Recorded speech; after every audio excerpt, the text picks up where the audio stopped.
in all the other ocracies you have in the Muslim world. I don't know how you'll describe them. If you're a student of political science, you will understand that.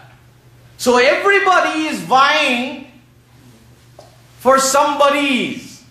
So the politicians are vying, they're competing, they're using all their strategies to get the votes of the constituents.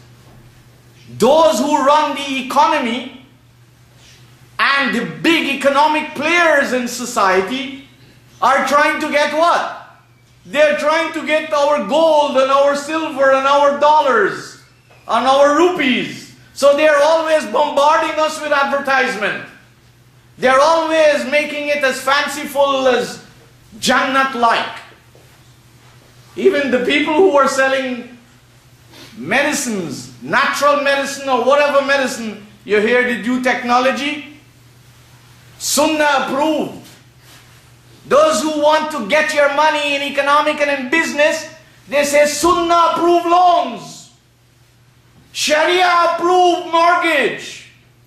They know what kind of people they're dealing with. They're dealing with less than kindergarten educated people where Islam is concerned. So they sell them all kind of stuff. And when people hear Sunnah approved, all right, Sharia approved, right, blessed Sunnah, right, so cheap, you succumb to these things. So everybody is vying to get somebody under their control. And this beloved Prophet was told very, very clearly, you are not to follow the whims and fancies of your own community or the community of those people who receive guidance, because they are not standing on the plateaus of those guidance. They are following all kinds of other things. Because if you follow them, then you are the oppressors along with them. And that's why I said every mother and every father who fail to develop their children along the lines of Qur'an with sense and intelligence, ask yourselves what you have done to your children.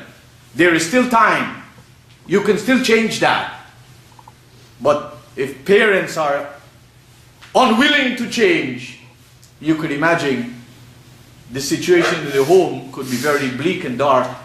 Although there are exceptions, there are some children, no matter where they come from, they're proactive in searching out sense and understanding, and they have made a change even though their parents remain steadfast in paganism. So the Quran told the Prophet in 6 verse 116, وَلَئِن تُطِعْ أَكْثَرَ مَنْ فِي الْأَرْضِ. If you were to follow, وَلَئِن, and if you were to follow most of those who are on the earth, يُضِلُّكَ عَنْ سَبِيلِ اللَّهِ, they will lead you away from the path of God. Sabil here means access. There's no road named God's road. It doesn't mean because it leads to a masjid, it means God's road. Access is what is meant here. If you were to follow most of the people on the earth, on the land, if you were to follow most people, يُضِلُّكَ عَنْ سَبِيلِ اللَّهِ, they will lead you away from having access, gaining access to divine loftiness. Why?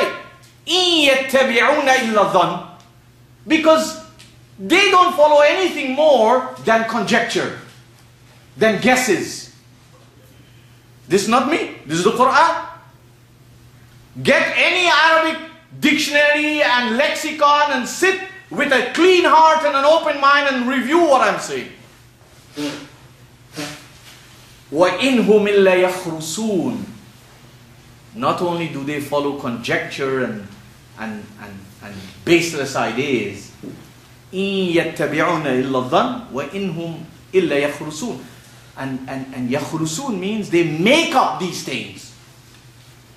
They make it up. Their dhan is to come to a conclusion about something for which you have no real foundation. And khurasa, bisad, means to even manufacture what you want to see. So what the Quran demands of the Prophet, it says to him in chapter 3, verse 103, Surah Al-Imran.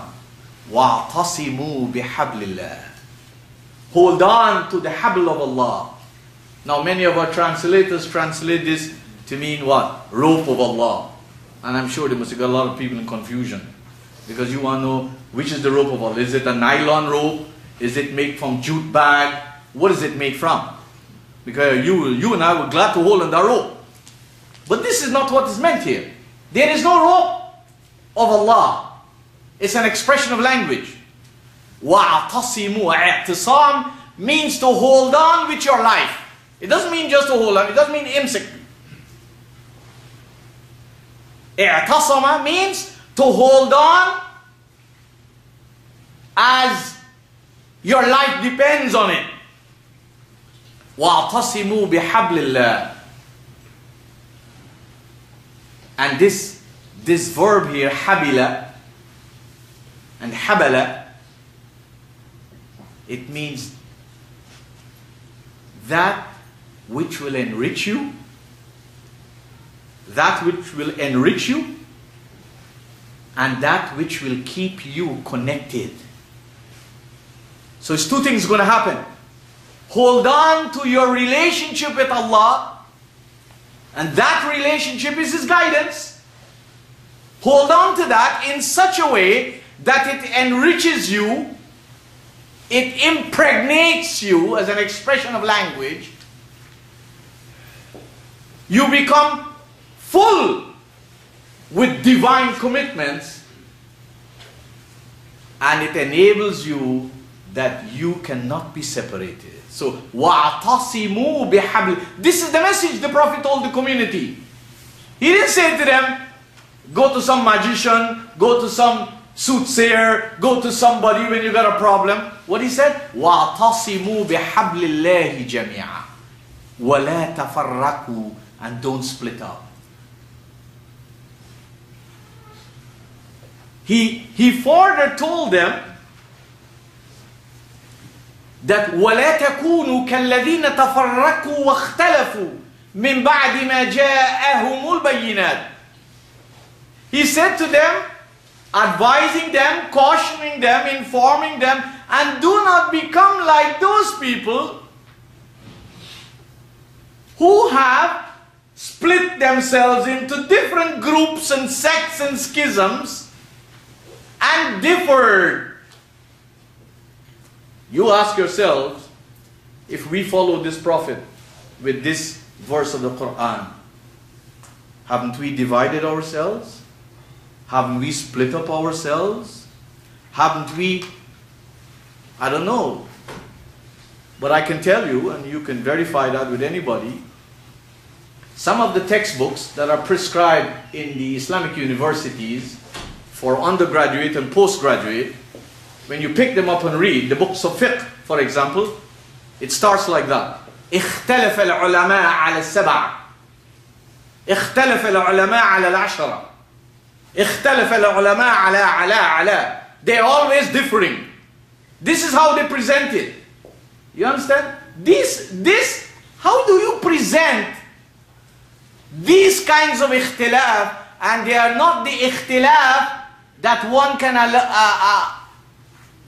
can ignore. We need to be united on the focal point, on the qibla. I'm not talking about the physical structure. I'm talking on the focus of life and the essence of guidance. The Muslims in the world don't have a common qibla. The Muslims in the world don't have a common qibla. They have a common physical structure which they call qibla. But they don't have a common focus and understanding of what this divine guidance is all about. They don't. Deal with the Arabs, deal with the Asians, deal with the Africans, deal with the Caribbeans, deal with the people of North America. Depending on the ulama and their fuqaha, they have different qibla. And this Prophet was advised, and he advised his community. He said, do not become like the people. Who was he talking about?